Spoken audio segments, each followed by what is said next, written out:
naik 950. Ini artinya sudah oke ya, sudah mantap ini. Ampernya sudah oke ini kalau seperti ini. Tadi kalau kita analisa ya, ada beberapa titik pengukuran. Jadi di part 1 itu kita ukur, yang paling pertama tadi kita ukur adalah, jadi masalahnya tadi itu ada di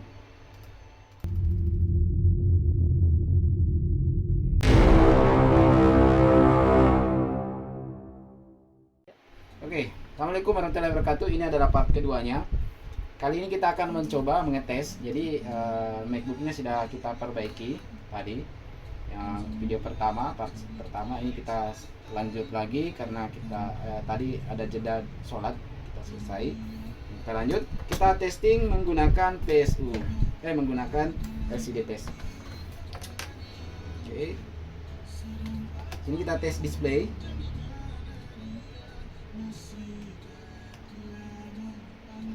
Kita kecilin dulu suaranya ini. Kita pasang ini. Kemudian kita testing.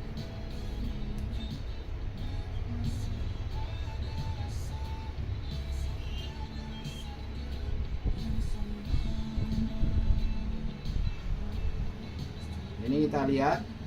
Oke. Ini udah nyala.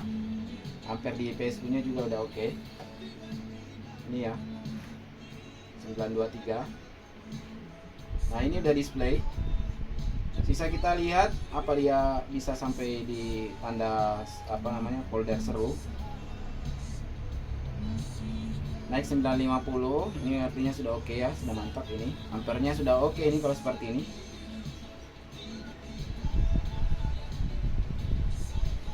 Dan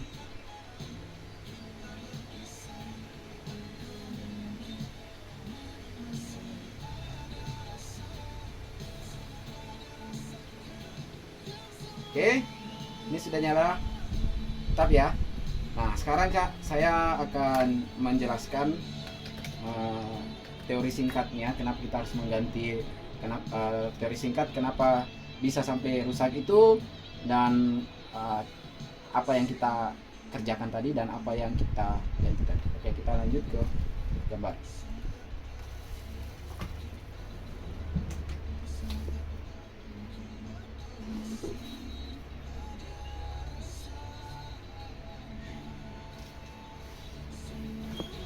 Oke, jadi ketemu lagi ya. Jadi sebelumnya saya ada di sebelah, sekarang kita lanjut di sini. Jadi kita bisa lihat di sini, ini adalah skema MacBook Pro 1278. Tadi kalau kita analisa ya, ada beberapa titik pengukuran. Jadi di part 1 itu kita ukur, yang paling pertama tadi kita ukur adalah di blok ini ya. Ini kita ukur tadi. Ini ada masalah di sini, tadi kita ukur. Yang paling pertama yang kita ukur adalah di sini, di PP bus.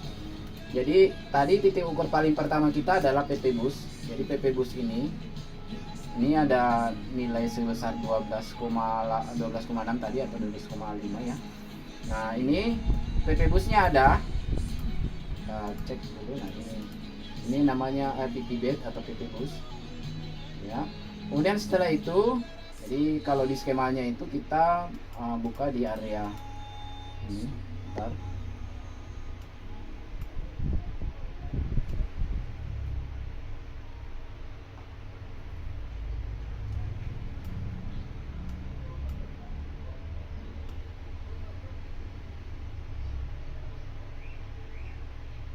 Jadi tadi kita kerjakan ini ya. Jadi kita ukur di sini. Ya, ini ada sebesar 12,25.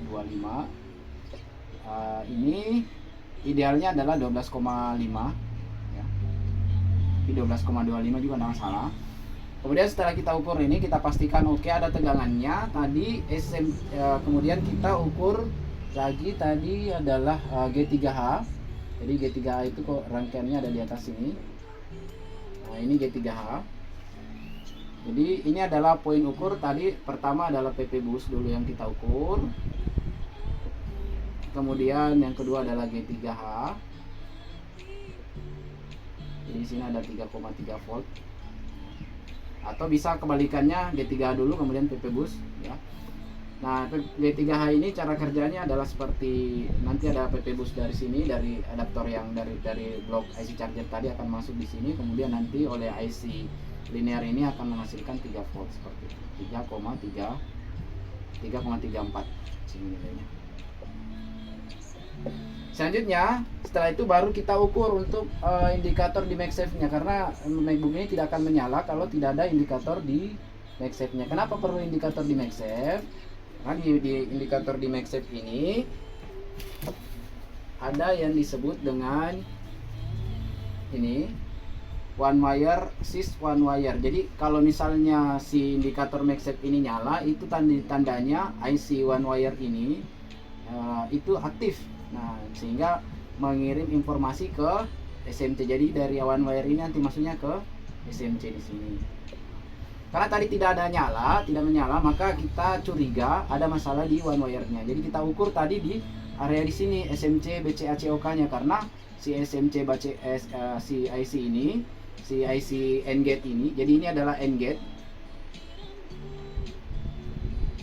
Nah, AND gate ini ada tegangan 3 volt VCC-nya, itu berarti ini kan tegangan voltnya berasal dari sini, dari PP boost G3H. Oke, normal. Selanjutnya kita ukur SMC BCACOK-nya, karena si one wire sys-nya ini nanti ada ketika si SMC BCACOK-nya, karena output dari IC AND gate ini nanti akan menjadi, jadi si SMC BCACOK-nya ini nanti outputnya ini akan menjadi PCC di sini. Jadi dia akan menjadi PCC untuk di IC one wire ini. Nah, kalau misalnya SMC IC AND gate ini tidak ada keluar di sini, maka otomatis si SMC sys one wire-nya ini, IC one wire-nya ini ada masalah. Nah, yang memberikan indikator nyala lampu di LCD yang di MagSafe adalah ini, si IC ini. Jadi ada untuk masuk ke MagSafe ini, dan kemudian yang dari sini nantinya masuk ke CIO, ke SMC. Nah, masalahnya tadi ada masalah, kita telah ukur. Jadi kita ukur tadi itu SMC BCACOK-nya ini ada masalah. Ya, kita perbesar dulu SMC BCACOK-nya.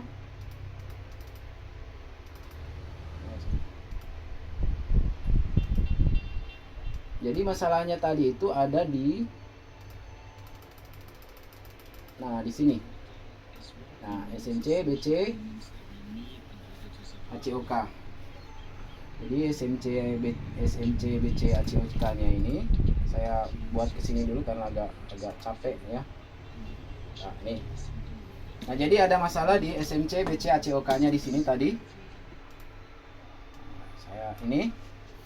Jadi tadi kita ukur di sini tegangannya ngedrop sampai 0, berapa tadi ya? 0,6 volt. Ya, ini ngedrop sampai 6,6. Padahal di sini seharusnya 3 volt. Kenapa demikian? Karena ini adalah AND gate. AND gate itu kita ketahui bersama, dia outputnya ini Y-nya, Y sama dengan output. Itu akan bernilai positif atau bernilai high. High itu sebesar 3 volt ya. Ketika input A dan B-nya sama dengan 3. Jadi kalau di sini A dan B-nya ini sama dengan mendapatkan 3, itu otomatis baru bisa aktif si AND gate ini. Kalau misalnya salah satunya mendapat 0, ya tidak akan. Ya. Kemudian tadi kita ukur AND gate-nya ini inputnya cuma 0,6 volt. Akhirnya kita telusuri ini. Jadi posisinya itu di sini ya, si SMC. Bentar. Nah, ini tadi kita titik ukurnya itu di sini. Ini SMC BC ACOK-nya ini di sini. Jadi ini IC AND gate-nya di atas. Nah, kita tadi ukur ngedrop, sehingga kita melakukan analisa. Kita buka tadi ini. Jadi kita tadi ngedropnya di area ini. Nah, ini ada area ini, jadi SMC BCA COK nya ini ngedrop tadi ya. Ini yang kita ukur tadi di sini ngedropnya sampai 0, ini jadi SMC BCA COK nya ini masuk ke SMC juga. Jadi kalau misalnya ini ngedrop itu ada beberapa masalah, ada beberapa penyebab. Bisa jadi si SMC nya ini sudah mulai bermasalah, minta direbol. Kemudian mungkin bisa jadi ada masalah juga di resistor pull up nya. Kenapa demikian? Karena ini kita coba buka ini telusuri.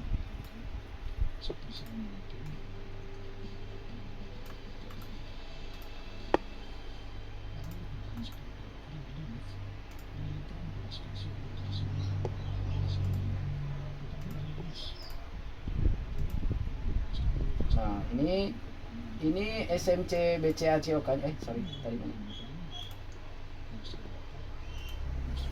Nah, ini SMC BCA COK nya ini.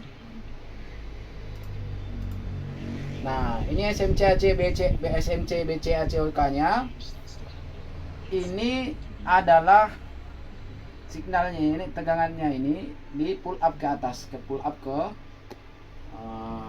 apa namanya, ke G3H. Dan tadi kita ukur di sini harusnya 470 kilo ohm, tapi yang terukur tadi itu sebesar di video pertama tadi itu 1,8 mega. Otomatis si tegangan 3 volt ya yang bersumber dari pull up ini dari resistor pull up ini itu tidak akan lewat ke resistor tersebut. Makanya kita ganti dengan resistor yang agak kecil, kita taruh 10 kilo karena di sini juga bisa pakai 10 kilo. Nah, untuk mengganti, kalau misalnya kita tidak dapat 470 kilo, kita bisa pakai 100 kilo atau kita bisa pakai 10 kilo. Namun untuk memakai resistor, kedua resistor ini, yang paling pertama adalah kita ukur dulu di sininya. Yang kita ukur adalah impedansi terhadap groundnya. Jangan sampai nanti impedansinya kurang dari 100 atau 100 ohm. Ini kalau kurang dari 100 ohm, kurang dari 10 ohm, ini bisa jadi kalau kita ganti dengan 100 kilo atau kita ganti dengan 10 kilo, ini bisa menyebabkan PP bus G3H nya ini bukan PP bus, G3H nya ini nantinya akan jebol juga. Apa penyebab kenapa impedansi ini turun? Itu karena disebabkan oleh si SMC ini sudah agak soak. Nah, sebenarnya tadi itu rangkaian ini sebenarnya sudah ada pertanda si SMC ini sudah mulai bermasalah. Namun kita lihat tadi diukur menggunakan impedansi, menggunakan mode resistor, mode buzzer, kita masih melihat ternyata resistansinya masih oke.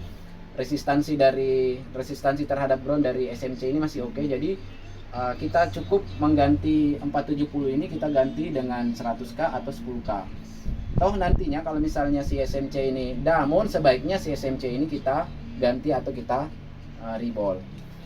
Mungkin itu demikian tes kliniknya. Kalau misalnya ada yang ingin ditanyakan, silahkan bertanya di kolom komentar.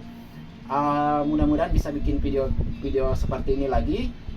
Salam hormat dari kami, Bala MacBook Makassar.